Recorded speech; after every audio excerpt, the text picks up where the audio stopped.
নমস্কাৰ, স্বাগতম জনাইছোঁ আৰ কে ভিউজনলৈ।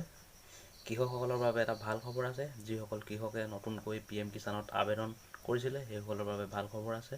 সেইসকলৰ বাবে এখন নতুন লিষ্ট প্ৰকাশ পাইছে। সেই লিষ্টখন আপুনি কেনেকৈ চেক কৰিব সেই বিষয়ে এই ভিডিঅ'টোত আজি আলোচনা কৰিম। তো আপুনি ভিডিঅ'টো প্ৰথমবাৰ শেষলৈকে চাই থাকিব, আপোনাক সম্পূৰ্ণকৈ দেখাই দিয়া হ'ব। আপুনি নিজৰ মোবাইলতে চেক কৰিব পাৰিব। তো কেনেকৈ চেক কৰিব সেই বিষয়ে আপোনাক সম্পূৰ্ণকৈ দেখাই দিয়া হ'ব। যদি চেনেললৈ প্ৰথমবাৰ আহিছে চেনেলটো ছাবস্ক্ৰাইব কৰি ল'ব আৰু কাষত থকা বেল আইকনটো দবাই অল নটিফিকেশ্যনটো অন কৰি ল'ব। আহক লিষ্টখন কেনেকৈ চেক কৰিব লাগে চাই লওঁ। প্ৰথম আপুনি ব্ৰাউজাৰ এটা অন কৰি ল'ব। ব্ৰাউজাৰটো অন কৰি ইয়াতে চাৰ্চ কৰিব PM-Kisan চাৰ্চ কৰিব। PM-Kisan চাৰ্চ কৰাৰ পিছত আপুনি প্ৰথম ওপৰত যিটো লিংক পাব ইয়াতে ক্লিক কৰিব।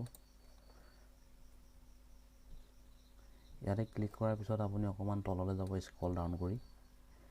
ইয়াতে আপুনি বেনিফিচিয়াৰী লিষ্ট বুলি এটা অপশ্যন পাব, এইটো দেখা পাইছে। ইয়াতে ক্লিক কৰিব। ইয়াতে ক্লিক কৰাৰ পিছত আপুনি ইয়াতে ষ্টেটটো চিলেক্ট কৰি ল'ব। আপোনাৰ যিটো ষ্টেট হয় ইয়াতে চিলেক্ট কৰি ল'ব। ষ্টেট চিলেক্ট কৰাৰ পিছত আপুনি ইয়াতে ডিষ্ট্ৰিক্ট পাব। ডিষ্ট্ৰিক্টটো আপুনি চিলেক্ট কৰি ল'ব। ডিষ্ট্ৰিক্ট চিলেক্ট কৰাৰ পিছত আপুনি ইয়াতে চাব ডিষ্ট্ৰিক্ট পাব। চাব ডিষ্ট্ৰিক্টটো আপুনি চিলেক্ট কৰি ল'ব। চাব ডিষ্ট্ৰিক্টৰ পিছত আপুনি ইয়াতে ব্লক পাব। ব্লকটো ইয়াতে চিলেক্ট কৰি ল'ব। ব্লকটো চিলেক্ট কৰাৰ পিছত আপুনি ইয়াতে ভিলেজ পাব। আপোনাৰ ভিলেজ যিটো হয় আপুনি চিলেক্ট কৰি ল'ব। ভিলেজ চিলেক্ট কৰাৰ পিছত আপুনি গেট ৰিপৰ্টত ক্লিক কৰি দিব। গেট ৰিপৰ্টত ক্লিক কৰাৰ পিছত আপোনাৰ ইয়াতে গোটেই নামবোৰ আহি যাব। আপোনাৰ গাঁৱৰ যিমানে আবেদন কৰিছিলে সকলোৰে নাম আহি যাব। যিসকলৰ নাম আহিছে আপুনি ইয়াতে দেখা পাব। তো এনেদৰে আপুনি নামটো চেক কৰিব পাৰিব। যিসকল কিষানে পইচা পাই আছিলে কিন্তু মাজতে নোপোৱা হৈ গ'ল সেইসকল কিষানে কি কৰিব, ইয়াতে আপোনাৰ এটা অপশ্যন আছে ষ্টেটাছটো চেক কৰিবলৈ। বেনিফিচিয়াৰী ষ্টেটাছ বুলি এটা অপশ্যন আছে, ইয়াত দেখা পাইছে বেনিফিচিয়াৰী ষ্টেটাছ। ইয়াতে ক্লিক কৰিব। ইয়াতে ক্লিক কৰাৰ পিছত আপুনি ইয়াতে তিনিটা অপশ্যন আছে, আধাৰ নাম্বাৰ, একাউণ্ট নাম্বাৰ আৰু মোবাইল নাম্বাৰ।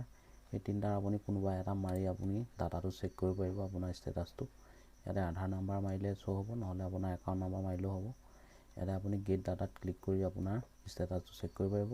আৰু ষ্টেটাছটো আপুনি প্ৰিণ্ট কৰি ল'ব। প্ৰিণ্ট কৰি আপুনি এগ্ৰিকালচাৰ অফিচৰ লগত কণ্টেক্ট কৰি আপোনাৰ কিবা প্ৰব্লেম হৈ আছে এইটো জনাই দিব। যদি আপোনাৰ এগ্ৰিকালচাৰ অফিচৰ লগত যোগাযোগ নহয় তেতিয়া আপুনি ডাইৰেক্ট ইয়াত হেল্পলাইন নম্বৰ আছে, হেল্পলাইন নম্বৰ কণ্টেক্ট কৰি আপুনি জানি ল'ব পাৰিব। যিসকলে PM-Kisanত নতুনকৈ আবেদন কৰিছিলে সেইসকলে এনেধৰণে লিষ্টখন চেক কৰিব পাৰিব। আৰু যদি ভিডিঅ'টো চাই ভাল পালে লাইক কৰিব, চেনেলটো ছাবস্ক্ৰাইব কৰি ল'ব আৰু কাষত থকা বেল আইকনটো দবাই অল নটিফিকেশ্যনটো অন কৰি ল'ব মোৰ ভিডিঅ'সমূহ ডেইলি আপডেট পাই থাকিবলৈ। আজিলৈ ইমানেই, ধন্যবাদ।